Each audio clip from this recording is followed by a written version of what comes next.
राम जी जब अयोध्या से चले अपने गुरुदेव जी के संग में, रघुवंश के अनुसार भगवान राम जी को राघव राजा राम भी कहा जाता है, रघुपति भी कहा जाता है। और जब से अहिल्या को उतार दिया तो पतित पावन हो गए। रघुपति राघव राजा राम पतित पावन। आगे बढ़ेंगे, आगे जब बढ़ेंगे भगवान से विवाह करेंगे तो क्या हो जाएंगे? सीताराम। जब सीता जी से विवाह हो जाएगा तो पूर्ण हो जाएंगे रघुपति राघव राजा राम पतित पावन सीताराम। रघुपति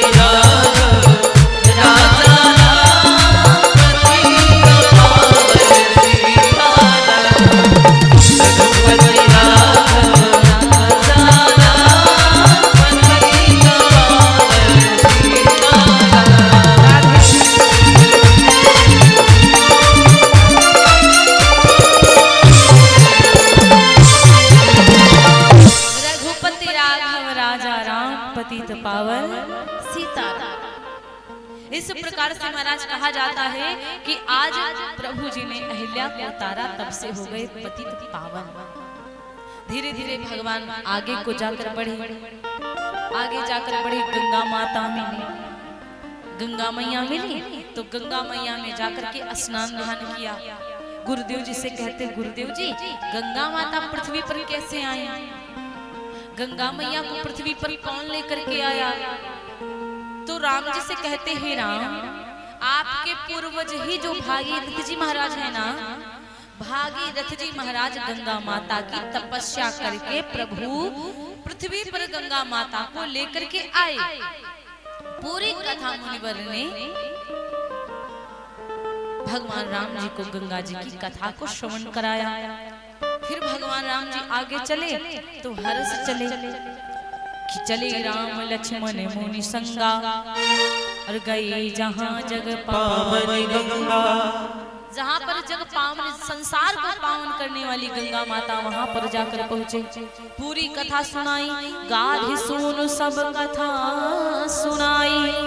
जही प्रकार सुर सरी मैया, पृथ्वी पर किस प्रकार माता गंगा आई है, पूरी कथा श्रवण कराई। और फिर भगवान चले जब आगे को तो भी प्रसन्न होकर के चले। महाराज आगे चले तो भी प्रसन्न होकर चले।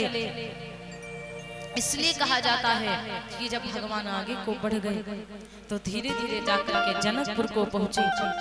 और जब जनकपुर को पहुंचे तो वहां आवाजें आने, भाई जनक जी विश्वामित्र जी आए हैं, विश्वामित्र जी आए हैं। तो विश्वामित्र जी ने कहा, नहीं विश्वामित्र नहीं कि विश्वामित्र महामुनि आए और समाचार मीठे पाए। अब सोचो मेरी बात, पहले जब मांगने राम जी को गए थे तो विश्वामित्र महामुनि थे, फिर मुनिवर हो गए थे, फिर विप्र हो गए थे, फिर गोसाई, सारी डिग्रियां घट गई थी। लेकिन अब राम जी को पा लिया, इसलिए मुनियों के बीच में जो महामुनि की डिग्री पा जाए वो समझ लो कि सबसे बढ़िया संत है। इसलिए कहा जाता विश्वामित्र महामुनि आए, समाचार मीठे लापति पाए।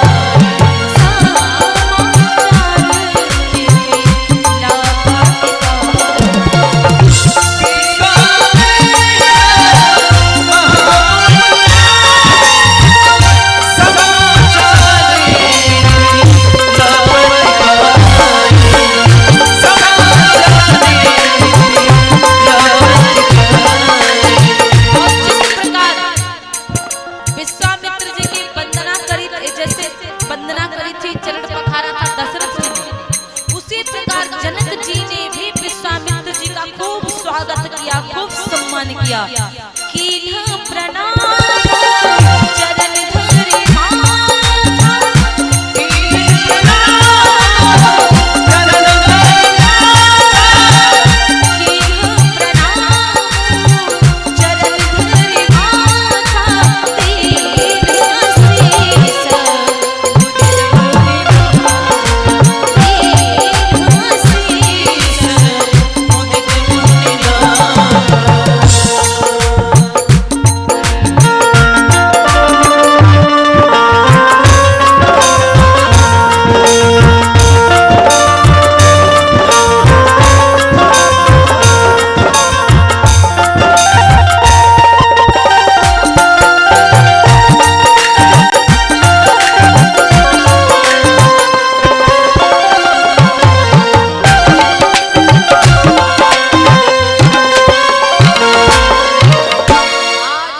विश्वामित्र जी आए हैं, महामुनि विश्वामित्र जी आए हैं। जनक जी बड़ी प्रसन्न हुए महाराज, और जब इतना प्रसन्न हुए महाराज श्री जनक जी, विश्वामित्र जी के चरणों में माथ रख करके प्रणाम किया,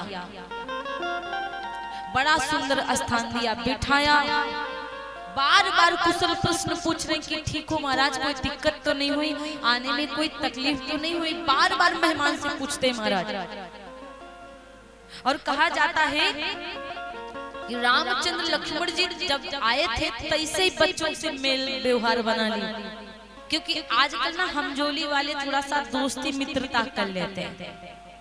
और जैसे विश्वामित्र जी के संग राम लक्ष्मण आए, घूम करके राम लक्ष्मण जी जब आए और जनक जी को प्रणाम किया, और जनक जी ने जब राम जी को देखा एकदम से खो गए महाराज श्री जनक जी, अपने आप को भूल गए कि मैं कौन हूँ।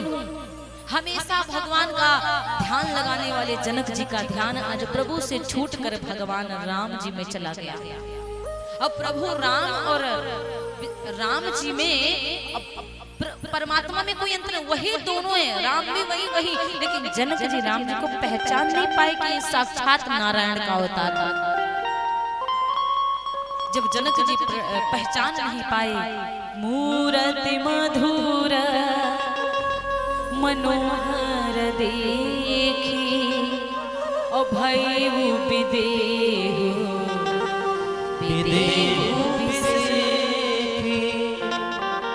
इतनी सुंदर मनोहर मूर्ति को देखा तो विदेहु हो गए। विदेहु का मतलब देह को भी भुला गए कि हम यहाँ पर बैठे हैं, किस तरह से राजा होकर देख रहे हैं, कोई शर्म नहीं, कोई लज्जा नहीं है।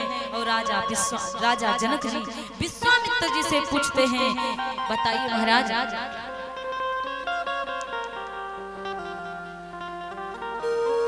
कि कहूं नाथ सुंदर दो बालक,